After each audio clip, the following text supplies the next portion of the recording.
Então, pessoal, vamos lá para mais um conteúdo. Vamos falar sobre da disciplina do curso superior de tecnologia e gestão do agronegócio, sistema de gestão de qualidade na agropecuária brasileira. Meu nome é César Nascimento, sou professor da disciplina de gestão ambiental no agronegócio. Beleza, pessoal. Então, esse aqui é o último conteúdo do mês, né, de março. Então, a gente já viu aí a parte de gestão ambiental, gestão de território e sustentabilidade. Já vimos também a parte de geotecnologias, ecologia da paisagem, né? Então, a gente vai ver a parte agora que envolve a certificação, né?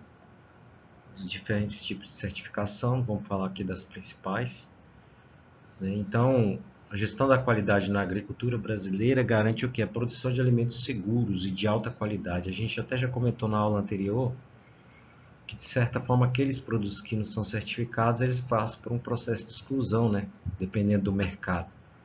Às vezes seja nacional ou internacional. E essa certificação ele entra numa competição a nível global. Então ele pode, atendendo os padrões internacionais, aí, o produto pode ser exportado, né? Porque o mercado lá fora acaba sendo bastante exigente em relação aos produtos, a alguns tipos de produtos, né? Então, isso é importante a gente lembrar. O negócio é produzir, mas com qualidade, né? Então, os benefícios, a gente pensa aí na melhoria da qualidade. Então, de certa forma, induz, né, a produção,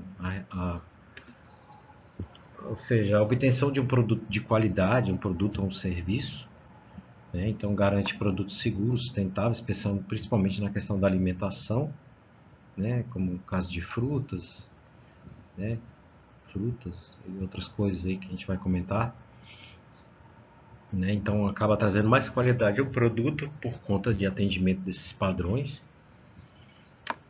Muitas das tecnologias que são adotadas, a melhoria de qualidade acaba de certa forma reduzindo custos, evitando desperdício e retrabalho, né? Então a gente tem que pensar na questão do custo-benefício, né? Não é você levar uma melhoria e acabar se prejudicando na parte econômica, aí não dá muito certo, né? A gente tem que pensar na questão dos custos e atender os requisitos, né? Que é para a gente poder se certificar, a gente tem que atender os requisitos, seja a nível nacional ou internacional, mas sempre levando em consideração as normas, né? Então, existem as normas nacionais, que aí já é algo dentro da nossa casa aqui, como é que a gente deve se adequar às regulamentações governamentais diante aos produtos. Então, nós temos aí órgãos, né, como o Ministério da Agricultura, Pecuária e Abastecimento, a Anvisa, o Ministério do Meio Ambiente, por exemplo, na concepção no lançamento de uma semente, né, fabricação de uma semente, leva não é da noite para o dia, é algo que leva alguns anos aí para ser autorizado a comercialização de uma semente de soja, uma semente de milho, por exemplo. Passa por uma série de ritos aí, critérios avaliados por órgãos diferentes, né? Então, as normas internacionais, né? Então, além dessa sequência que a gente passa aqui no Brasil, às vezes o produto é liberado aqui, mas ele não tem ainda perfil para atender as normas internacionais. Então, como a carne, né? A carne bovina passa por isso aí sempre. Bem rígido aí os critérios para poder exportar carne bovina. Tá? Então a gente tem que se atentar a esses padrões impostos na comercialização de produtos de forma internacional, né? A nível internacional, global. Tá? Então o procedimento é como se fosse o exemplo que eu já dei na aula anterior de você, ou do PDCA, né? Que é planejar, fazer, controlar e agir, como se fosse o PDCA. Então, parecido, né? Então, por exemplo, você faz uma análise inicial, né? Então, avalia lá como é que são os processos, identifica quais são os riscos e quais são as suas oportunidades, né? Então, pode ser, falando a nível administrativo, como se fosse uma análise de SWOT, né? Não sei se vocês já ouviram falar nesse termo, onde a gente consegue identificar os pontos fortes, os pontos fracos e as oportunidades e dificuldades, vamos falar assim, não é o tema da aula, mas a gente acaba trazendo algumas coisas que tem a ver, né? Mas e o planejamento, então, a partir dessa análise você faz um planejamento, ou seja, você conseguiu vislumbrar o que a empresa possui, quais são as oportunidades e quais são as suas falhas, né? E define ali objetivos, metas, estratégias que devem ser implementadas, algumas a curto prazo, médio prazo ou a longo prazo, né? Então você planejou. E aí você vai lá e faz, agir, executa. Então a partir do momento que você executa, você implementa o que foi estabelecido no planejamento, você tem que controlar, né? E acompanhar isso, monitorar os resultados, tá? E sempre fazendo, e aí depois que você já tem uma certa sequência, né? Ali, por exemplo, vamos supor que há um ano, né? Um ano de uma empresa. E aí no final, você tem lá a avaliação dos resultados, né? Existem empresas que pagam até participação nos lucros, e você, de certa forma, no outro ano você faz uma reavaliação buscando o que? Melhorar ainda mais. Então, o procedimento para certificação, para a parte de qualidade, sistema de qualidade de produtos, segue esses procedimentos aí, que não é diferente de muita coisa que a gente já vê aí, até mesmo em outros instrumentos que a gente já comentou antes. Né? Então, o monitoramento faz parte aí, né, da parte antes da melhoria contínua. Você faz aquela avaliação regular, ou seja, mensalmente, semanalmente, dependendo do departamento, dependendo do tipo de atividade, né? E aí você usa indicadores de desempenho que vão mostrar ali se está havendo eficiência, eficácia na adoção dessas medidas, desses processos que estão sendo monitorados, se eles estão realmente progredindo, trazendo bons resultados. E a gente falou até na aula passada de empresas de certificação, de auditoria, né? Que na verdade a certificação ela faz uma auditoria na empresa, mas você pode fazer auditorias internas. Então tem empresas que possuem departamento interno para poder fazer, né? No caso da interna, fazer essa validação em relação às conformidades, em relação àquilo que é estabelecido em instruções normativas, por exemplo. Então você pode fazer, de certa forma, auditoria interna, usando um departamento de recursos humanos, por exemplo, mas também pode contratar empresas para poder fazer uma certificação externa, que é mais interessante porque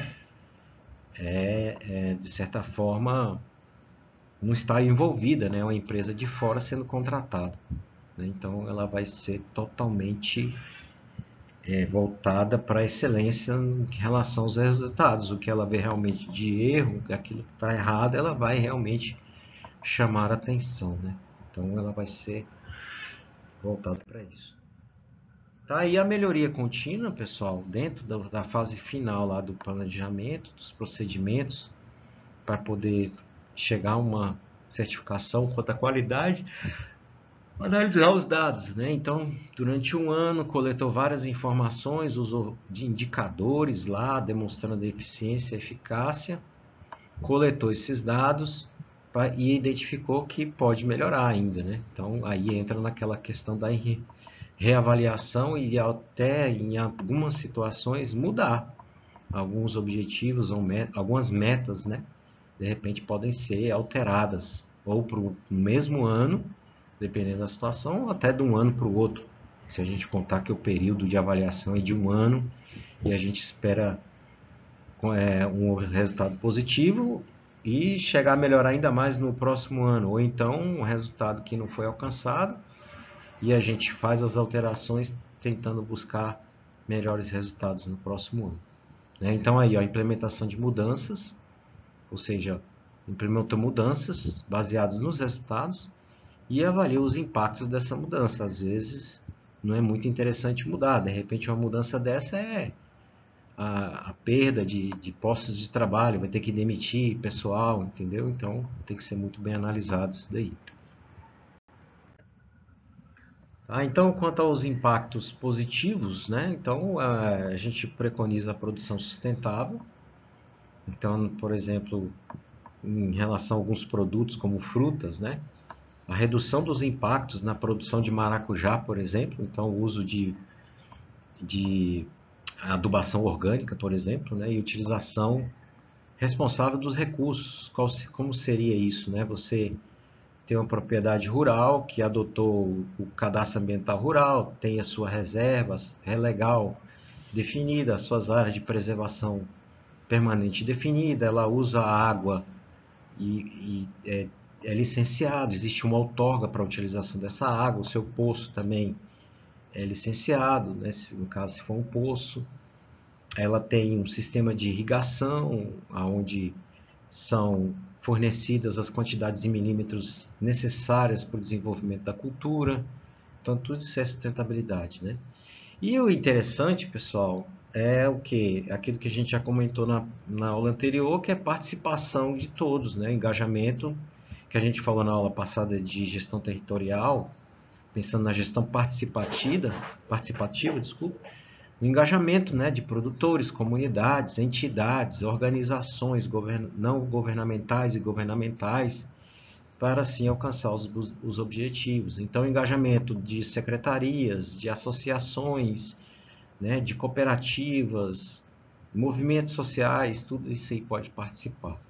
E isso sempre preconizando, levando, né, pensando na empregabilidade e a comunidade local. Logicamente que às vezes tem gente de fora, né? Mas o interessante é a gente se preocupar em trazer emprego para as comunidades locais. Né? Então, na agricultura, pessoal, a certificação detalha a evolução e impacto dessas práticas na agricultura orgânica, como exemplo, né? E no manejo florestal. Então, a certificação na agricultura, ela se destaca mais nas frutas e na questão de florestas plantadas. Né? Então, existe uma demanda muito grande em relação por produtos sustentáveis, né? Rastreabilidade, de onde vem essa madeira, de onde vem essa fruta. Na produção dessa fruta usou defensivos agrícolas, né? Agrotóxico, agora é o certo mesmo, é agrotóxico. Teve uma alteração na lei aí, né? Então, são bem assim os desafios e oportunidades que se apresentam no Brasil e no mundo. Então, no Brasil tem esse cenário aí, tanto para frutas, né, como para a questão de madeira. Né? Então, a parte que se desenvolve na certificação, esse desenvolvimento da certificação na agricultura, né, produções integradas e no campo, né, visando melhoria da qualidade da agricultura intensiva. Então, a gente está saindo da agricultura extensiva para a agricultura intensiva, pensando em rotação de culturas, essa sucessão de culturas também. A expansão europeia, né? Então, as frutas do Brasil, elas têm um mercado bastante abrangente aí, pensando na Europa, né? Na exportação de frutas, mas a gente precisa também de iniciativas de governo, né? Na melhoria desses procedimentos de certificação. A gente pode ver aí que a produção orgânica não chega nem aos pés da produção inorgânica, né? Da agricultura que a gente usa defensivos agrícolas, que a gente usa fertilizantes químicos, né? Então, não tem como a agricultura viver sem esses fertilizantes, né? Senão a gente não teria alimento na mesa. A gente tem que pensar nisso. Às vezes o pessoal fala, vamos adotar adubação orgânica, mas como se adotar adubação orgânica em 1.000, 2.000, 5.000 hectares? Totalmente inviável isso aí, não existe isso. Existem algumas técnicas que já vêm sendo desenvolvidas, mas agregando, né? agregando pó de rocha, esterco bovino, e aí usando, mas juntamente com a adubação química. O que a gente tem que pensar é fazer a adubação da forma correta, né? Fazer análise de solo e até mesmo adotar tecnologias como a agricultura de precisão, onde você tem uma amostragem mais diversificada e até trazendo mais a realidade do solo. Tá? Então, isso é que tem que ser adotado, né? Já existe, mas tem que ser adotado cada vez mais. Tá? Então, entre as certificações orgânicas, pessoal, cabe destacar aí que é aquela que não usa insumos industrializados agrotóxicos, né? É assim que a gente lida com isso. Nesse caso, convergido para normas de Confederação Internacional dos Movimentos da Agricultura Orgânica. Então, essa federação aí é que estabelece alguns critérios para a certificação de produtos, né? Serve como base, tá? Então, levando em consideração a orgânica. Né? Com toda dificuldade, hoje a gente já tem, né, um certo crescimento, né? Então, ó, mundialmente são 24 milhões de hectares, né? Isso é bem significativo hoje. Né? O Brasil apresenta um crescimento de 30% a 50% em produção orgânica ao ano, isso é muito grande, né? Então, os procedimentos têm alterado, a legislação aí tem, de certa forma, se enquadrado à realidade, né, dos produtores, daqueles que querem realmente produzir de forma orgânica. E o foco aí pensando principalmente em agricultores familiares, isso aqui é interessante, né? Então, ou seja, difícil a gente trabalhar aí com agricultura grandes propriedades, né? Mas é possível sim a gente trabalhar com pequenos agricultores familiares. A competitividade, né? Apesar tem um rendimento baixo porque o custo ainda é muito alto, se mostra competitiva devidamente, né? Sobre preços aí em relação aos outros produtos, um valor superior a 30%. Então, você vai nessas lojas aí que tem aqui no Palmas mesmo tem lojas que vendem esses produtos, os produtos não são baratos, né? Se a gente comparar com a alimentação normal, é bem superior o valor desses produtos. Por quê? Porque não usa, né? Não usa aí produtos químicos, né? Não usa defensivos agrícolas, inseticidas, não usa fertilizantes químicos, aí é uma outra realidade, mas paga-se mais caro por isso, né? Embora existem diferentes tipos de certificação, né? E aí existe alto custo para fazer essas certificações, né? E aí mas o próprio dinamismo a dinâmica do mercado vem trazendo certificações de certa forma mais integrada. Então existem as outras certificações, ISO 9000, ISO 14000. Não vou focar nelas, né? Porque a gente vai trazer aquelas que são bem comentadas hoje em dia, e elas são essa EUREP GAP, né, a BRC e essa PI, que é produção integrada. Né? A vantagem é um único processo de registro, não é várias etapas. As outras certificadoras, além dos custos, ainda tem etapas. Né? Então, né, e aí o processo de registro e rastreabilidade atende às exigências de diferentes mercados. Então, além de ser um processo otimizado, rápido, né? Não sei os prazos aí, não vamos a fundo nisso, mas é de certa forma mais rápido do que os outros procedimentos para certificações existentes, né, em relação aos outros certificadores. Né, no Brasil, essas normas, né, que a gente já comentou aí, vêm sendo adotadas desde o século XX, né, desde 1990, para produtores de frutas tropicais, né, em Vale do São Francisco, sul do país, cuja produção está voltada para o mercado europeu. Então, ó, já existe aí, né, um destino certo aí em relação às nossas frutas tropicais na região sul, né, na região do Vale do São Francisco e do sul do país. Então, já tem a experiência de viver, já vive a experiência da certificação baseada nessas normas, onde as coisas são mais, os processos são mais curtos, né? De certa forma, mais não existe aquelas etapas, é um processo único, como é o exemplo aí da Europe Gap, da BRC e da PI. Tá? Então, Isso já vem acontecendo, né? Atualmente, as frutas brasileiras, então aqui é a nossa realidade, né?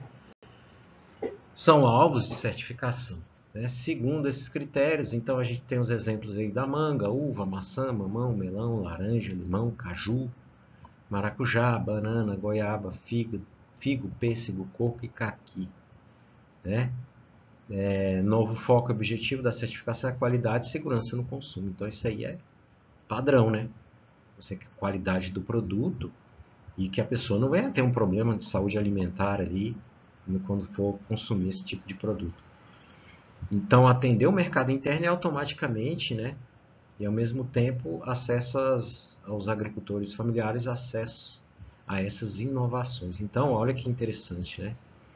A gente, no Brasil, já faz uma certificação para as frutas que atende tanto o mercado interno como o mercado internacional, né? O foco hoje é a agricultura familiar nessa produção, então não são grandes propriedades, né? E ao mesmo tempo leva até essas famílias de agricultores inovação tecnológica, né? Como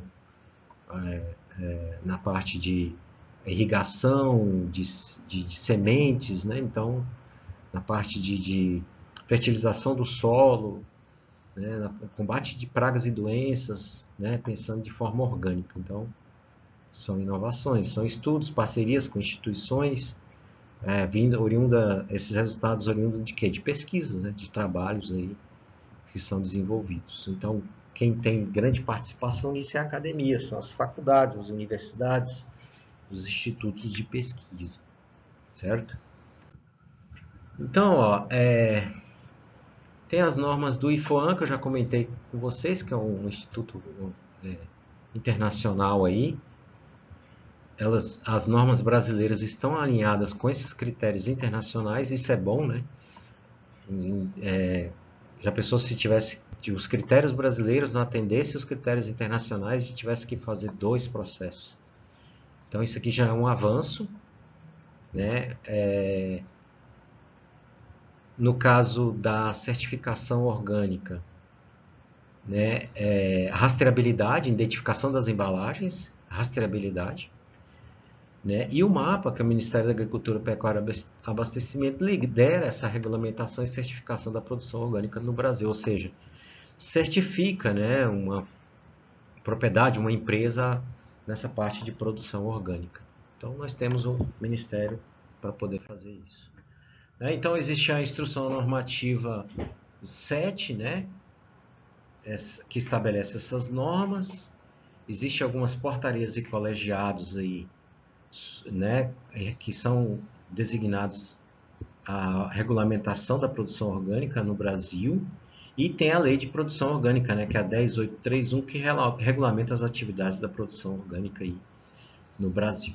Tá? Então, você de repente tem uma propriedade aí familiar, agricultura familiar, desejar se tornar, seguir os padrões tanto brasileiros que já são alinhados com padrões internacionais, deve seguir aí um arcabouço aí para poder se tornar uma empresa certificada pelo MAPA, atendendo a esses critérios aí, tá?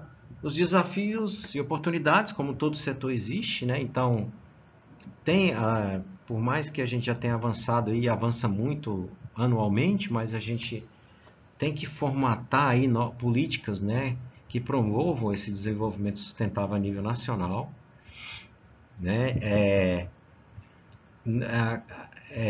Inovações e arranjos produtivos, então aquilo que eu já comentei, né? Mais pesquisa. Então aí é o nosso papel aí como docente, pesquisador, vocês como alunos, né? Que fazem parte da pesquisa também, logicamente, vocês fazem parte, é o carro-chefe aí, as ideias podem vir de vocês, né? Toda a comunidade acadêmica, na verdade.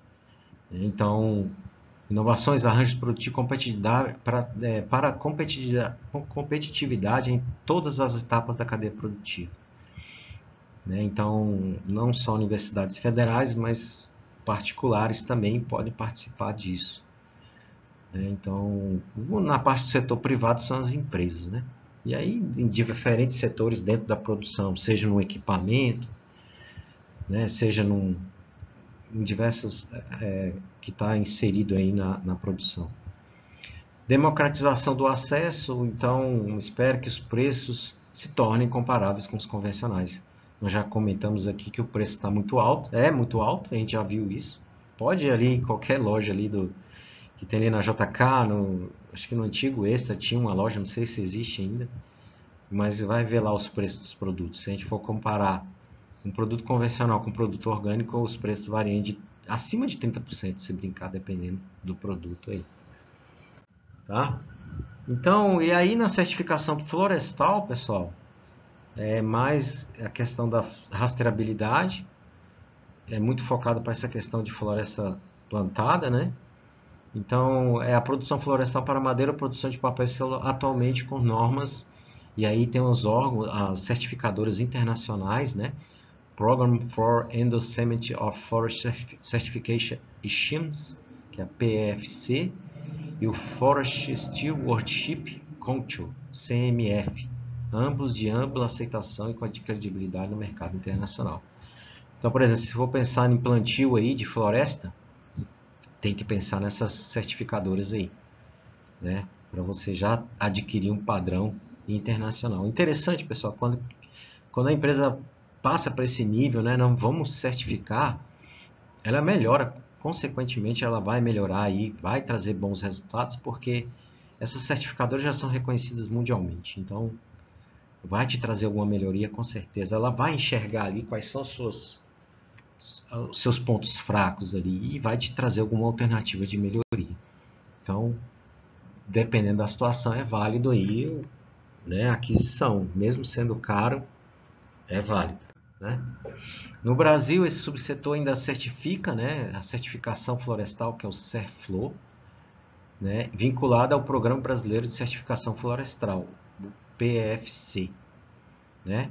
Além de área florestal, outras atividades agropecuárias estão desenvolvendo ou implantando seus próprios sistemas de certificação. O maior destaque aí é nesses que eu já comentei, na fruticultura e na silvicultura, né? Pensando em florestas plantadas, que envolvem, né, as florestas. Alguns números, né, do PFC aí com 100 milhões de hectares certificados, né? O FSC 42 milhões de hectares certificados e o CERFLOR está integrado ao Sistema Brasileiro de Certificação. Tá? Então, ó, as vantagens da certificação nós já falamos ao longo da aula aí, mas vale ressaltar, né, o cumprimento de toda a legislação vigente. Então, quer queira, quer não, você vai ter que cumprir a lei. Não tem como fugir, porque ela vai te enquadrar, né?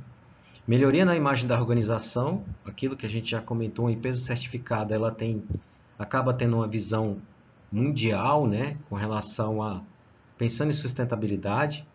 Então ela vai ter aí um ganho maior a nível de participação em licitações, por exemplo, o BNDES, né? Algum projeto do BNDES, você já tem ali uma certificação, isso vai te promover. Desenvolvimento socioeconômico e ambiental regional, e é isso que a gente já comentou, então as comunidades locais a nível até local e no entorno regional, vai trazer desenvolvimento, né? Porque você vai trazer novos postos de trabalho, vai melhorar a economia, o município vai, né, ter mais, vai ganhar mais com isso, e aí a questão ambiental, se é de forma sustentável, né, acaba ganhando com isso também, pensando lá que eu falei com relação à reserva, né? Então, como é que o cara vai certificar se ele não tem o K? Ele não certifica nunca. Ele não tem o gel da área, ele não vai certificar. Né? Isso pensando em coisas lá voltadas para a área, né? Aquilo que a gente já comentou, sem falar em outras coisas também. Ele não tem licença da propriedade, como é que ele vai conseguir certificação? Não vai. Né?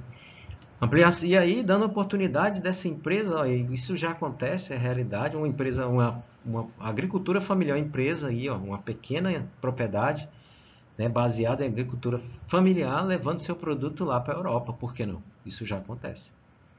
Né, acessando aí novos mercados. Isso é que é legal, né? Então, Hoje nós temos a realidade que um pequeno produtor pode levar seu produto a nível internacional.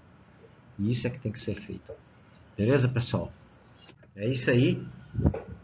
Finalizamos aí a última aula do mês de março, né?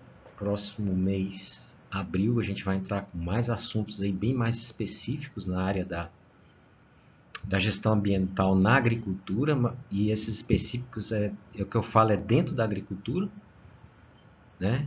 Envolvendo, acho que o mês de abril e maio, né? Então, eu já 2 meses aí pegando uma parte bem mais tranquila, introdutória. Esse mês a gente engajou mais, de forma mais específica, mas no próximo mês a gente já vai fazer algo mais específico dentro da agricultura, mas englobando a questão da gestão ambiental. Novamente agradecer aos tutores, EAD, tutores presenciais, obrigado pelo trabalho de vocês. Agradecer a vocês, alunos, que continuem participando. O portal está bem movimentado, continue fazendo as atividades. Respondam o fórum temático também e fórum geral. Participem do fórum geral, tirando dúvidas de maneira geral em relação ao curso. Ok? Muito obrigado e até a próxima.